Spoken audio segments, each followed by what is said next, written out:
A paz do Senhor, você que está aqui presente, a igreja está linda para a glória de Cristo, você que está em casa também acompanhando, que Deus abençoe, muito bom ter vocês participando aí dessa festa, dessas festas, na verdade. Se não fosse Jesus nessa caminhada, claro que nenhum de nós chegaríamos até aqui. Então, louvado seja o nome do Senhor, porque tudo é feito com muito carinho para Ele, por meio dEle. Todas as coisas é para engrandecer o nome do nosso Cristo. Sempre quando o Sérgio chega, sempre bonitão assim, eu dou um abraço nele. E aí, como é que você tá, Vaso? Ele, tô bem, nas lutas, bem.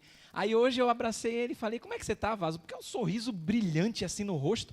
Eu vi uma coisinha diferente. Como é que você tá, Vaso? Ele, eu tô feliz. Eu, amém. E essa alegria compartilha. Ele, meus pais estão aqui na igreja. Olha que coisa boa. Deus abençoe grandemente essa família. Assim como o Dani falou, eu ratifico aqui como testemunho para toda a igreja. O seu filho é uma bênção no nosso meio. É uma bênção de Deus, um braço forte. Ele respira Jesus e ama o ministério que ele serve. Então quero convidar aqui o nosso irmão Sérgio, que mais uma vez aceitou o desafio de ministrar a palavra do Senhor. E eu sei que será tremendamente usado para a glória do nosso Cristo. Nós vamos orar nesse momento. Pai santo e querido, obrigado, Jesus. Nós te agradecemos, Senhor, porque o Senhor é bom, é maravilhoso e até aqui tem nos ajudado, Senhor. Obrigado por esse momento de alegria, de festividade, Senhor, celebrando o 24º aniversário da Igreja Batista Esperança. Nós nos alegramos, Senhor, porque o Senhor tem nos alimentado com a Tua palavra, Senhor. Obrigado por nos ajudar a fazer a diferença nos nossos lares, aonde quer que estejamos, porque a Tua luz, a luz de Cristo, ela brilha em nossas vidas, e as pessoas ao olharem para nós, elas veem Jesus em nós, porque importa que o Senhor cresça e que cada um de nós venhamos a diminuir. Nesse momento, Pai, nós já cantamos ao Senhor, oramos ao Senhor, agora queremos escutar também, Senhor, a Tua voz maravilhosa através da ministração poderosa da Tua palavra. Louvado seja o Teu nome, Senhor. Alcança os corações daqueles que ainda não conhecem ao Senhor, pois tudo é para o Senhor e nós o adoramos, pois é no nome de Jesus que oramos. Amém e amém.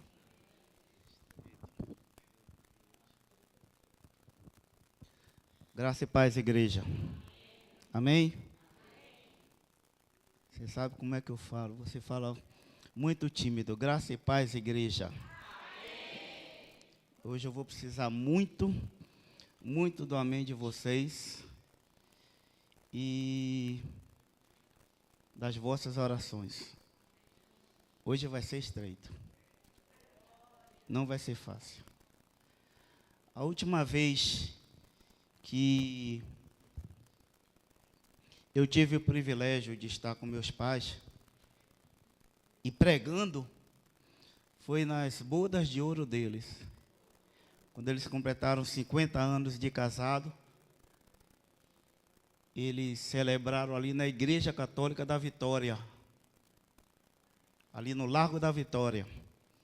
E eu tive a possibilidade de ter uma participação na Igreja Católica da Vitória, onde eu pude trazer uma ministração para eles. E hoje eu tenho um privilégio, eles hoje têm 64 anos de casados, e eu tenho o privilégio de recebê-los aqui na igreja para pegar a palavra de Deus. Vai ser estreito, mas vamos lá. Abra sua Bíblia, se coloque de pé, abra sua Bíblia em Efésios, no capítulo 6, versículo de 10 a 12. Quanto ao mais, sede fortalecidos no Senhor e na força do seu poder. Revestivos de toda a armadura de Deus para poder ficar firmes contra as ciladas do... Porque a nossa luta não é contra o sangue e a carne, e sim contra os principados e potestades, contra os dominadores deste mundo tenebroso, contra as forças espirituais do mal nas regiões celestes. Podeis assentar? Você veja que ele vai falar na realidade de um conflito. Ele vai falar de um conflito e ele vai dizer que a sua luta, que a minha luta não é, primeiro ele vai dizer contra quem não é contra pessoas. Quando ele usa carne e sangue, ele está dizendo que sua luta não é contra pessoas. E aí eu vou trazer para você uma coisa interessante, porque a palavra de Deus diz que minha luta não é contra aquele vizinho perturbado. Aquele vizinho Que chega no domingo em que você quer descansar, e ele está o dia inteiro enchendo a cara, com sono nas alturas, quando dá 14 horas você está querendo dormir, quando chega 18 horas você chega no culto, o som está ligado, quando dá 10 horas ele não respeita o horário. A sua luta não é contra ele. A sua luta não é contra o seu colega de trabalho, aquele colega de trabalho que não é fácil, aquele colega de trabalho que é extremamente perturbado, aquele colega de trabalho que te perturba. A sua luta não é contra ele. A sua luta não é contra seu chefe, porque tem chefe que odeia o crente. Tem chefe que sabe que você é crente, então ele vai usar todo mundo, ele vai dizer, vai colocar nas suas costas as tarefas que eram de todo mundo, ele vai sobrecarregar você e vai botar tudo em cima de você. A sua guerra não é contra seu chefe. A sua guerra, e aí vocês vão dar risada, não é contra a sua sogra. A sua guerra não é contra a sua sogra. E olha o que tem piada de sogra. O que tem de piada de sogra. Sua guerra não é contra a sua sogra, não é contra seu sogro. Sua guerra não é contra seu filho, sua guerra não é contra sua filha. Essas pessoas não fazem parte da tua guerra. Mas eu só quero te alertar para uma coisa. Deus ama essas pessoas. Deus ama essas pessoas. E nós também devemos amar essas pessoas. Porque não tem nenhum, a gente aprende no Evangelho que nenhuma tem vantagem de eu amar só quem me ama. O ensino de Jesus é superior. O Evangelho me ensina a ser superior e diferente. Jesus ensina que eu tenho que amar os meus inimigos. E toda vez que eu vejo essas coisas de Jesus, irmãos, o Evangelho é uma das coisas mais tremendas produzidas no universo. Porque o Evangelho vai me ensinar a ser diferente. O maior embate de Jesus com os fariseus e com o mundo de sua época foi porque Jesus veio dizer: você é diferente. Você precisa ser diferente. Se você só ama quem te ama, está errado. Você tem que amar o teu inimigo, você tem que orar por ele. E olha que na maioria das vezes a gente não faz isso. Mas na realidade a minha guerra é contra quem? Olha aqui o que Paulo vai dizer. Que a nossa guerra, a nossa luta é contra principados e potestades, contra dominadores deste mundo tenebroso, contra forças espiritual do mal. Essa é a minha guerra. Paulo vai tipificar aqui que essa é, na realidade, a minha guerra. Irmãos, deixa eu dizer uma coisa para você. Principados, potestades, dominadores, forças do mal, são criaturas supra-humanas, eles não são humanos, são espíritos. A gente está guerreando contra espíritos. Não são pessoas de carne e osso, são espíritos, são seres espirituais do mal, são hostes, tropas, exércitos malignos a serviço de Satanás. Mas a gente olha assim e diz: olha o céu, essa atmosfera, eu estou vendo ali sol, nuvens. Acima é a imensidão do espaço, objeto de estudo dos astrônomos, onde eles ainda estão tateando. Eles ainda não têm nem ideia do que é essa vastidão desse espaço. E Paulo traz a ideia do terceiro céu, onde ele esteve, se no corpo ou fora dele, ele não sabe explicar, que seria a habitação de Deus. Mas, irmãos, eu entendo que existem entre essa nossa atmosfera e o lugar da habitação de Deus, espaços intradimensionais. Eu não sei quantos, eu não saberia dimensionar, porque ninguém sabe. Mas eu acredito que existam camadas intradimensionais. E esses demônios vivem dentro de uma hierarquia. Quando a palavra fala principado, está falando de príncipes, de governo. Falam de pessoas que dominam, que têm o poder de dominar. Essa é a habitação dele. Ele habita exatamente nesses espaços intradimensionais. Ele está habitando nisso. Mas você vai ver daqui a pouco, com o exemplo que eu vou te dar, que eles têm plena atuação aqui na terra. Mas não é a primeira vez que Paulo fala sobre isso nessa epístola. Abra sua Bíblia, Efésios 2:2. Ele vai dizer em Efésios 2:2: nos quais andastes outrora segundo o curso deste mundo, segundo o príncipe da potestade do Espírito que agora atua nos filhos da... Então você veja onde é a atuação dele. Paulo vai falar pela segunda vez. E a gente tem aprendido, inclusive com o pastor, que toda vez que na Bíblia existe uma chamada, uma repetição, isso é para a gente ficar atento. A Bíblia está mais dizendo que eles atuam agora nos filhos da desobediência. Quem são os filhos da desobediência na Bíblia? É todo aquele que não foi lavado no sangue de Jesus Cristo. É todo aquele que não experimentou o novo nascimento. É todo aquele que vive na prática do pecado. Agora, eu digo para vocês, ele controla tiranicamente todo esse mundo, o mundo da ignorância, o mundo da impiedade, o mundo do pecado. E o grande objetivo do inimigo é a sua mente. O grande objetivo do inimigo é a sua mente. E ele atua como indutor de sentimento, inclinação e tendência. Bote isso na sua cabeça. Você vive num mundo de guerra e sua briga não é, seu conflito não é contra pessoas, é contra uma ideologia que é imposta sobre você o tempo todo. 1 Pedro 5,8, vocês sabem, sede sóbrios e vigilantes, o diabo, vosso adversário, anda ao redor como um leão que ruge, procurando alguém para... Tiago 4,7 vai me dizer: sujeitai-vos a Deus, resistir ao diabo e ele fugirá de vós. Mas, querido, eu preciso exemplificar isso. Aperte seu cinto que a coisa agora vai ficar interessante. Abra sua Bíblia em Jó. Por que eu fiz toda essa apresentação? Primeiro, para sua conscientização quanto ao tema, que é sério. E segundo, porque eu vou trazer um exemplo aqui, que é real e pode acontecer com qualquer um de nós. E eu preciso fazer isso em 3 cenas. Eu vou trazer isso para você agora aqui em 3 cenas. A primeira cena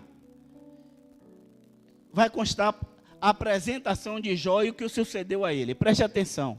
A Bíblia vai me dizer, vai me traçar as características da pessoa Jó.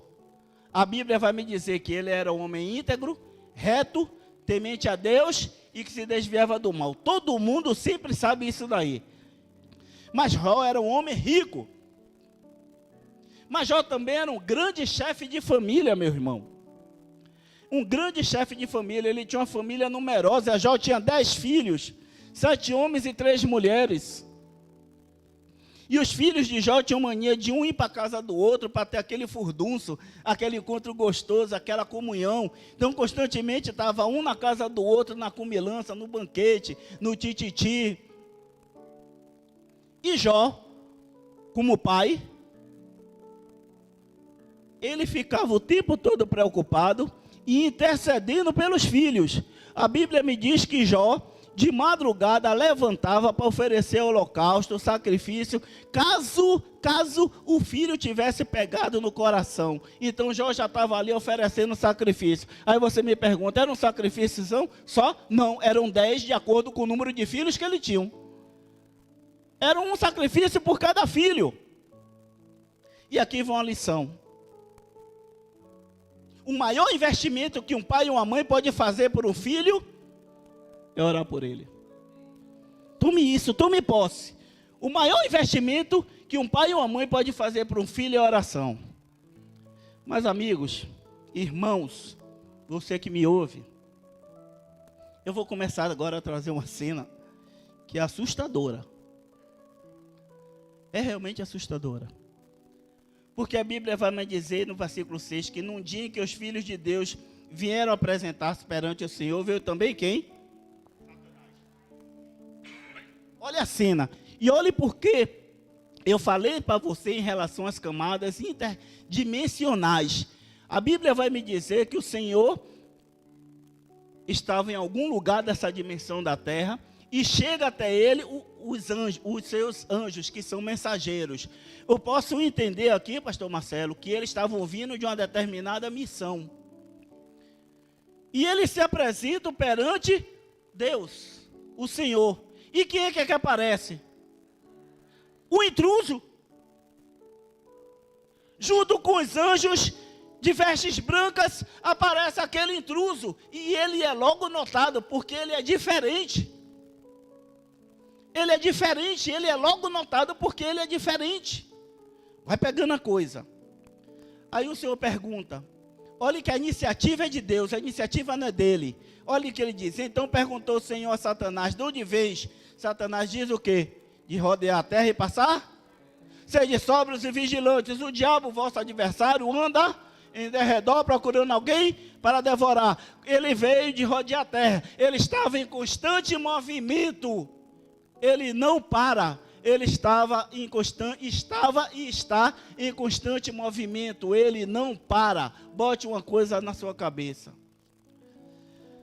Aí o Senhor pergunta a Satanás. Olha o que Deus pergunta. Meu Deus, observaste o meu servo Jó? Você viu o meu servo Jó? O que Deus pergunta a Satanás. Preste atenção. Você viu o meu servo Jó? Íntegro, reto, temente a Deus e que se desvia do mal. Querido, deixa eu dizer uma coisa. Deus, quando olha para você, ele vê essas credenciais. Quando Deus olha para você, ele vê estas credenciais. Porque eu entendo aqui, irmãos, a confiança que Deus tinha naquele homem. E o conceito que Deus tinha na pessoa de Jó. A pergunta que eu faço é, Deus tem esse conceito de mim e de você?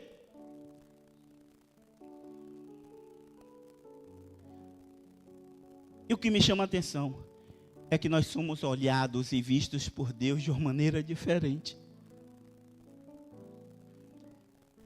O interessante é que Satanás não diz nem sim, nem não. Satanás não diz, observei. É muito diferente. Olha o que Satanás vai dizer. Então respondeu Satanás ao Senhor, porventura, Jó debalde teme a Deus? Olha o que Satanás responde. O que Satanás está dizendo, ele começa a detalhar e a falar características da pessoa de Jó. Jó já era observado. Meu irmão, Jó já era observado. Jó já era fruto da observação de Satanás. Quando em todos os momentos, ele sabe tudo de mim e de você, pela pura observação. Ele sabe daquilo que eu gosto, de que você gosta, das suas características, das suas tendências. Ele sabe de tudo, porque o tempo todo ele observa cada um de nós. Então ele vai dizer assim, respondeu Satanás ao Senhor, porventura Jó debalde teme a Deus? O que ele está dizendo é, preste atenção, Jó tem tudo. A família que Jó tem, os bens que Jó tem, os empregados que Jó tem, tudo é bênção de sua mão. Você tem cercado Jó com a sebe. O que é sebe? É uma cerca. E aqui, querido, Satanás, ele revela duas coisas que é comum a mim e para você. Ele diz que Jó tem a proteção de Deus, que tudo, que Jó prospera porque tem a proteção de Deus, que tudo que ele tem foi Deus que deu. E ele está cercado. Eu aprendo uma coisa, revelada por Satanás aqui, que eu tenho uma proteção de Deus. Que eu tenho uma proteção de Deus. Pedro vai dizer que eu sou guardado no poder de Deus. e vai dizer que o homem não pode ter coisa alguma se não for dado do céu. Tudo que eu tenho e tudo que você tem, foi Deus que deu. Tem gente que tem o nariz empinado dizendo, é meu, é meu, é meu. Quem deu foi Deus. Quem deu foi Deus. Tudo que eu tenho, tudo que você tem é fruto da mão de Deus. Até porque Ele faz nascer o sol tanto para justo como injusto. O meu carro não é meu. A minha casa não é minha. O meu emprego não é meu. Tudo é de Deus. Irmãos, lembre, Satanás é astuto. Pois bem, ele vai dizer assim, ele vai sugerir, ele vai propor para Deus. E aqui, pastor Marcelo, eu acho um negócio interessante, é que parece que Deus está fazendo uma aposta com ele. Eu vejo assim, eu penso assim, Deus bota a mão no bolso e fica olhando para ele e diz assim, tá bom, eu topo a sua aposta, bora lá. Rapaz, que negócio tremendo, viu? Deus vai apostar naquele que é o filho dele. Deus disse e dá autorização. Pode tocar nele.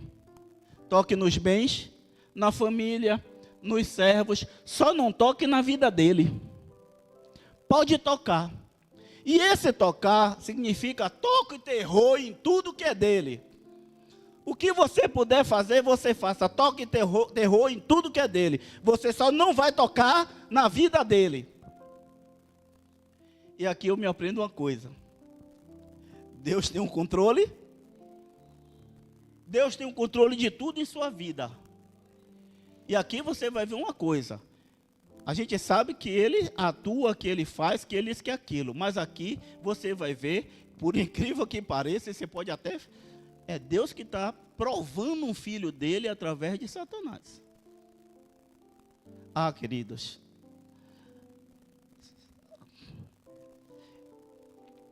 Olha o que vai acontecer. Satanás desce. Ele desce de onde?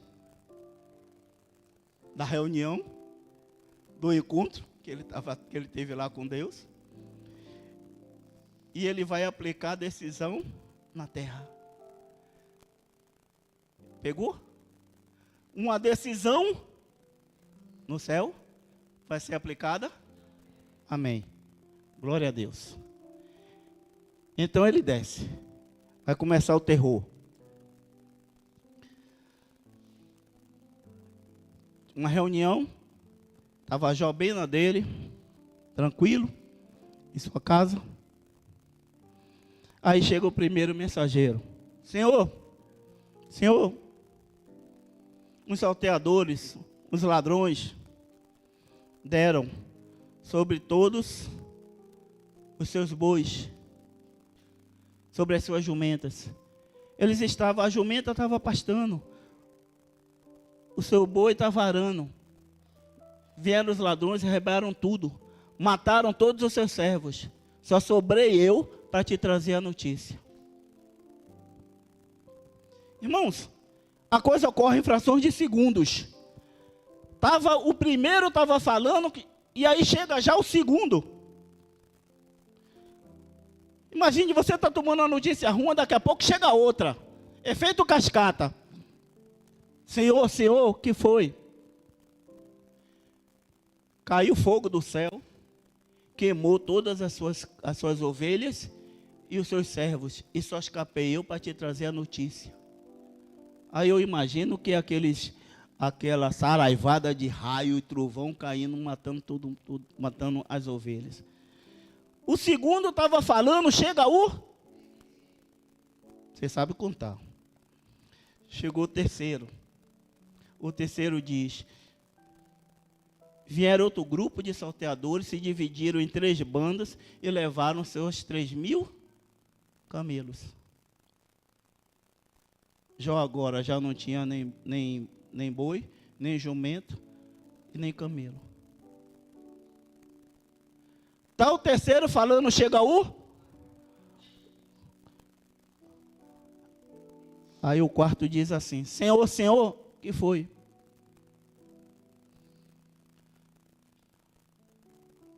Preste atenção, Senhor. Diz, pode falar. Já recebi tanta notícia ruim, pode falar. Olha, seus filhos estavam todos reunidos. 10 filhos reunidos na casa do irmão mais velho. Festa, alegria. Eis que de repente veio um vento do deserto. E quando falo em vento desse deserto, às vezes me veio na minha mente aqueles ventos que dá nos Estados Unidos, que é devastador, que leva tudo, que acaba com tudo. E aí o vento veio forte e bateu sobre a casa. E a casa caiu, o telhado caiu, matou todo mundo, só escapou eu para trazer a notícia. Irmão, se fosse você sabe o que é isso? É quando você está de noite, o telefone toca e traz aquela notícia: olha, tem uma notícia ruim para te dizer, presta atenção. Que foi? Você grita. Olha, o carro bateu, capotou e morreu toda a sua família. É aquela notícia que chega, que você vai no médico e de repente o médico manda você fazer um bocado de exame e quando termina os exames, aí chega a notícia: está com uma doença grave. Não sei se tem cura. São as tragédias da vida. Ninguém está imune a isso. Todos nós estamos sujeitos nesse mundo de pecado. Todos nós estamos sujeitos a isso.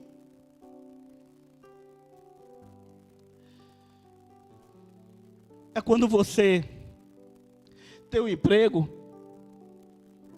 e esse que de repente chega aquela notícia e diz assim: olha, a partir de hoje, amanhã você não precisa vir porque você está desempregado. A primeira vez que eu preguei sobre Jó, eu preguei no domingo. Quando chegou na sexta-feira, me chamaram, 18h10 me chamaram e disseram: estou desligando você do trabalho. Eu tinha acabado de pregar uma mensagem de Jó e na mesma semana eu fiquei desempregado. Irmãos, eu fico imaginando a cabeça de Jó diante de todas essas notícias, diante de todo esse acontecimento. Diante de tudo aquilo que ele passou. Deixa eu lhe dizer uma coisa, eu quero pedir licença ao autor do livro de Jó. Porque antes de expressar a ação de Jó, eu vou lhe falar um negócio bem interessante, que é fruto de minha cabeça. Irmão, eu acho que antes de Jó se expressar em relação a tudo aquilo que ele estava passando, eu entendo que chegou o momento em que todo mundo parou para ver a resposta de Jó. Porque quando você recebe uma notícia, o que é mais complicado é como você reage. É a maneira como você está reagindo em relação a determinado problema. Dificilmente você se contém. Você pode ser um crente fiel, fervoroso, mas humanamente você se abala. E esse é o momento mais lindo que eu consigo entender, pastor Marcelo. É qual é a resposta de Jó. Aqui é que eu entendo. A reunião estava acontecendo lá em cima. E agora? O que é que ele vai responder? Satanás e toda a capetada estava pulando. Satanás e toda a capetada estava pulando. O Senhor tranquilo. O Senhor calmo. Parou tudo. Irmão, eu acho que parou tudo. O universo parou. Não tinha vento batendo nas árvores. Você não sentia o vento. Você não ouvia nenhum passarinho cantar. Os peixes no mar ficaram paralisados. Os anjos pararam. Só Deus que ficou sobrio. E aí vem a resposta. E aí vem a resposta. E aí vem a resposta. E aí Jó vai responder. Então Jó se levantou, rasgou o seu manto, rapou a sua cabeça, lançou-se em terra e adorou. E ele adorou. E tudo ele adorou. Ele se lançou em terra. Ele raspou a cabeça num sentido de consternação, de sofrimento. Ele se lançou em terra como era o costume. E ele adorou, ele não blasfemou. E ele diz: nu saí do ventre de minha mãe e nu voltarei. O Senhor deu, o Senhor tomou. Bendito seja o nome do Senhor. O Senhor deu, o Senhor tomou. Bendito seja o nome do Senhor. E a Bíblia vai me dizer que em tudo isso Jó não pecou, nem atribuiu a Deus falta alguma. Deus não foi blasfemado pelos lábios de Jó. Porque muitas vezes, quando a gente passa por problema e dificuldade, a gente vê o cerco apertando, a primeira coisa que a gente diz é: Deus, onde o Senhor está? Deus, onde o Senhor está? Deus, porque o Senhor deixou? Porque isso está acontecendo? São os questionamentos da alma humana. Mas a integridade de Jó foi mantida. Ele temia Deus. E nesse mesmo ímpeto ele disse: nu eu vi esse mundo sair do ventre de minha mãe, eu vou voltar nu. Deus me deu, Deus tomou. Bendito seja o nome do Senhor. A cena 2 é como se fosse uma repetição da cena 1. Eu vou te mostrar a ferocidade de Satanás. Ele é insaciável. Ele é insaciável. Mais uma vez ele vai se apresentar. Ele vai se apresentar diante de Deus. Deus vai dizer: olha, observaste meu servo Jó. Tudo isso vai ser repetido. Mas agora Satanás vai fazer uma proposta para Deus. E vai dizer assim, ó, pele por pele. O que ele vai dizer é que se você decretar, não gosto nem de dizer permitir, decretar, que eu toque no corpo dele, você vai ver se ele não blasfema contra ti. Aí Deus disse: tá bom. Eita, que Deus tremendo é esse que confia nos seus santos. Querido, Satanás vem e ele toca a vida de Jó. Ele vai tocar na vida de Jó. Deixa eu dizer uma coisa para você. O que ele fez, o que Jó foi acometido não é brincadeira. Jó pegou um câncer de pele. Jó tinha tumor da planta dos pés até o último fio do cabelo. Ele tinha um prurido de pele. Ele usava caco para se coçar. Quando ele se coçava, abria feridas, aquelas crostras.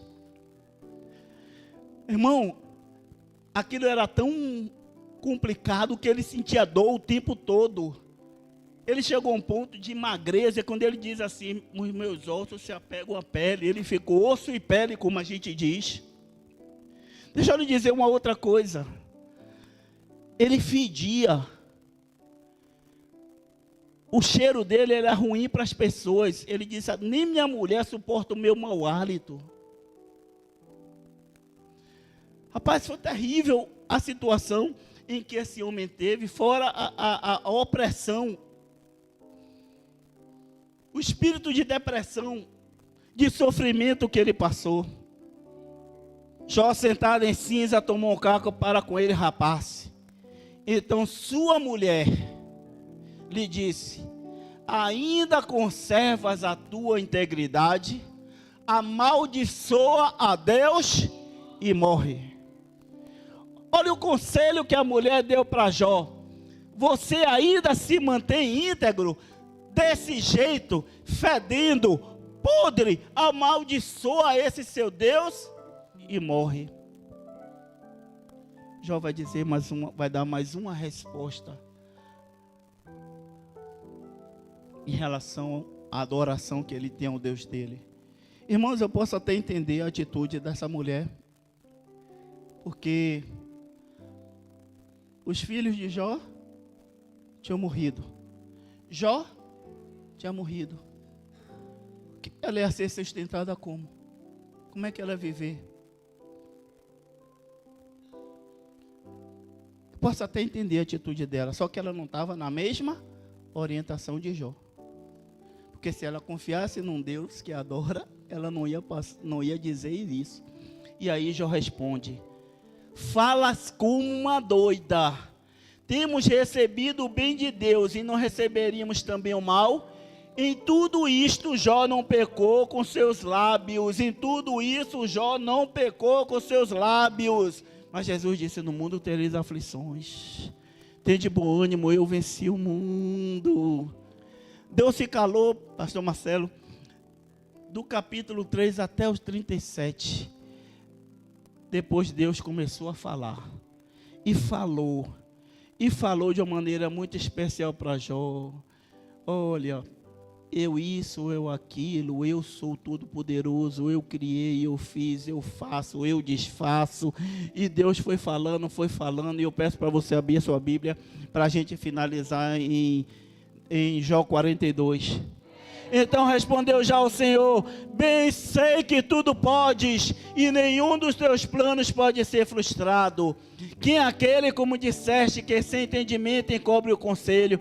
Na verdade, eu, Jó, falei do que não entendia, coisas maravilhosas demais para mim, coisas que eu não conhecia. Escuta-me, pois havias dito: eu falarei, te perguntarei, e tu me ensinarás. Eu te conhecia só de ouvir, mas agora os meus olhos te veem. Por isso me abomino e me arrependo no sol e na cinza.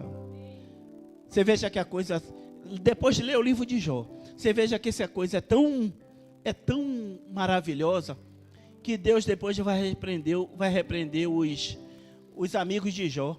E vai olhar para os amigos de Jó e ver: vocês falaram tudo de mim que não era verdadeiro, diferente do meu servo Jó.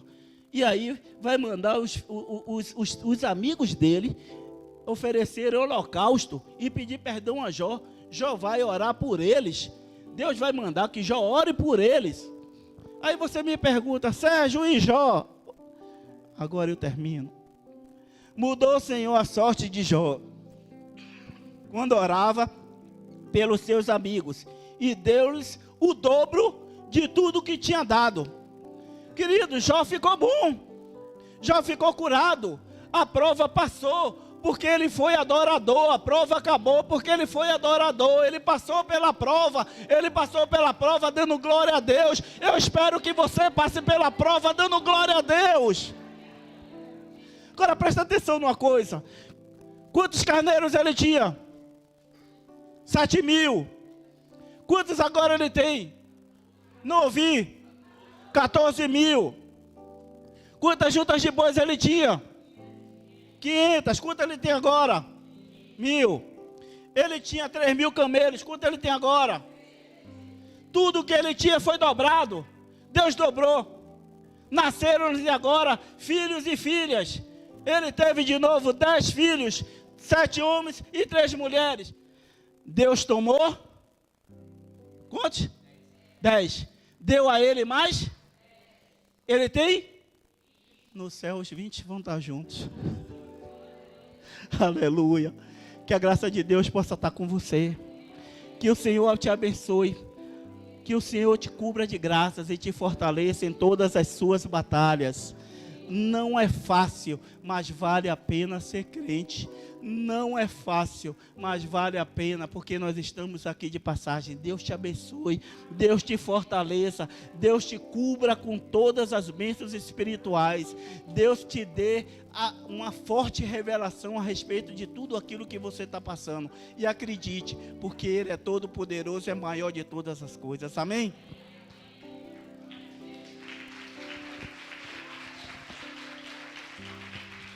Essas palmas é para Ele.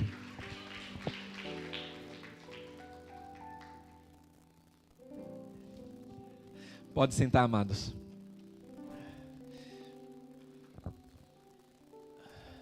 E quando o Serginho ministrava e trazia aqui o testemunho, eu lembrava das nossas segundas intensas orando. E aí ele falou que desde 2020 e algumas coisas até anteriores a isso, e eu dizia assim: rapaz, testemunha, Vaso. E ele falou aqui como ele é reservado, e você sabe como ele é reservado, a sua esposa é reservada, uma família bem reservada no Senhor, bênção de Deus, mas muito reservada. E eu sempre dizendo: testemunha, Vaso, fala mesmo, conta o que Deus tem feito na sua vida, não tenha medo não. Tem algumas pessoas ainda que não conhecem o Sérgio na essência. Eu não quero ter só esse prazer, esse privilégio de conhecer o Sérgio, muita gente precisa conhecer o Sérgio. Até porque muita gente conhece o Sérgio daquele que prega, que é cajadada, que demora nas pregações. Ah, é o Serginho que vai pregar? Eita, que esse irmão demora demais pregando. E quando prega, traz cajadada. E eu dizia para ele: as pessoas têm que ver, ouvir esse testemunho da sua vida, o doce que é você, mesmo no sofrimento que você está lá, pregando, tocando, ministrando, as pessoas não fazem ideia. E que você não quer demorar em pé por causa das suas dores, mas que você demora porque Deus está te sustentando lá, a pessoa não faz ideia por que você está ali demorando. Você vai testemunhar. 2018, 19, 20, 21, 22, aí chega 2023. É no tempo certo. Há 1 mês e meio, 2 meses, eu disse: as conferências estão chegando, viu, Vaso? As conferências estão chegando. Prepara, viu? Não, tenho orado ao Senhor. Se preocupe não. E aí há 1 mês e meio ele falou: olha, Deus tocou, colocou no meu coração, não vou nem lhe dizer o dia. Há 1 mês e meio, não vou nem dizer o dia. Deixe Deus tocar no seu coração também. E Deus disse: é no momento de festividade mesmo. Nas festas, celebração, testemunho. E por mais testemunhos assim aqui na igreja, porque eu imagino que tem muita gente aqui dentro que também tem muito testemunho de vida e às vezes fica assim preocupadas: ah, eu não sei, não tenho coragem de ir, a igreja, sei lá, será que abre espaço para isso? Abre espaço sim, porque nós somos abençoados e edificados com testemunho daquilo que Deus faz na vida de cada um de vocês. E não foi diferente, o momento foi esse. Você vê como é difícil. Eu nunca vi dessa forma. Ele não fala dele, não fala da família dele, você nunca viu isso. Eu disse: abre a boca, Vaso, deixa Deus falar. E eu posso imaginar ali, porque enquanto eu me quebrantava ali, e aí eu pensava: eu não tenho essa força para pregar assim, dessa forma, nesse testemunho. Lembrava até do Pedro, me deu vontade de olhar para trás, mas ia desconcentrar. Você prega assim, Pedro, você vai pegar, não vai aguentar, vai chorar também, porque é chorão também. E aí você vê pregando assim, não derramando uma lágrima, que você não faz ideia das lágrimas que já foram derramadas. O homem é forte. Aí vai dizer: não, Deus é que é forte, mas o cabra é forte. Eu acredito que esse momento é para orgulho de papai e mamãe que estão aqui, para toda a igreja, de ver que o trabalho de vocês em educar o seu filho, em ensinar princípios morais, de caráter, e acompanhar esse testemunho aqui hoje. Deus abençoe grandemente mamãe do Sérgio, o senhor Oswaldo, nas suas lutas. E você, Sérgio, sua esposa Débora, já está ali sempre intercedendo, mulher de fibra, orando.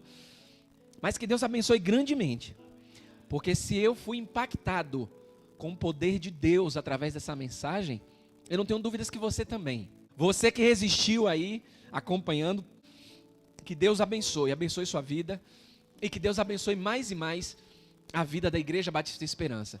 Porque eu sei que cada um de vocês tem uma história ao longo desses 24 anos, ou mais, e que no tempo certo, em nome de Jesus, também trará um testemunho aqui de coragem, de bênção do Senhor.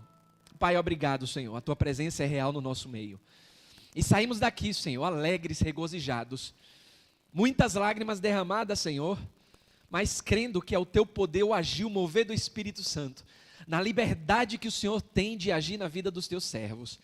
Obrigado, Senhor, continua usando, abençoando o Teu servo, Sérgio Santana, a sua família, Senhor, as suas lutas, porque com muita clareza e testemunho, tem mostrado que o Senhor é bom, e que tudo aquilo que o Senhor tem preparado para nós, que a nossa mente não consegue nem imaginar, Senhor, esse dia vai chegar. Obrigado, Jesus, louvado seja o Teu maravilhoso nome. Que o Senhor nos abençoe, porque é em teu nome que nós oramos. Amém e amém.